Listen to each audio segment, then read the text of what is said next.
pangarap na lupain. Ayan po, nakabakod na rin sila pala. Nakabakod na. Ito yung mga tanim natin, yan. Tapos yung ginagawang dream house natin. So what's up mga kamote? Another day, another video na naman. Pag-isipan nga namin ni Miss Buray na pumunta sa aming kabukiran. Dito nga lang pa matatagpuan sa Tubot-Tubos South. Teka, at ano na naman ang tinitignan mo dyan? Meron ka na namang nasisirpat. Ano yung tinuturo mo na naman dyan, kamote? Ulam mo kukod langit. Yan, pang ulam. Kunin mo ulam natin. Tapos gataan mo. At yan nga, naglakad-lakad na. At medyo malayo-layo pa ang ating lalakarin.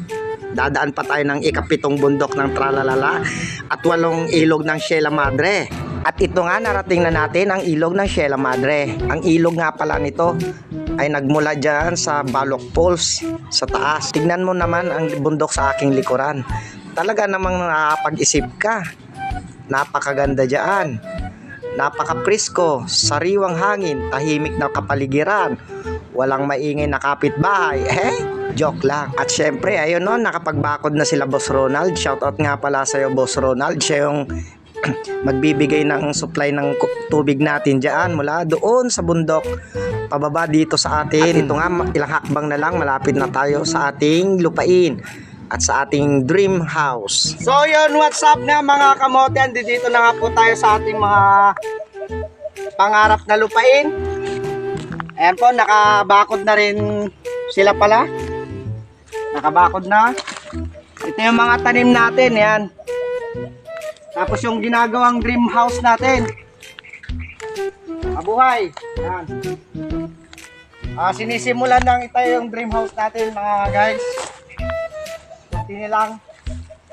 Ito nga pala yung 500 square meter na fully paid. Ayan po. Punta lang tayo dito guys para magsunog kasi noong nakaraan nilinisan namin yan. Kasama ko si Miss Buray, naglinis. Naiba kasi yung korte ng lupa. Tara guys, dito. Ayan. May tinanim na rin tayo ditong okra. May okra na rin tayo ditong tinanim. Medyo malalaki na sila. Babago lang nabisita ulit. Tapos dito guys, meron na rin ditong kamote. Kamuting kahoy.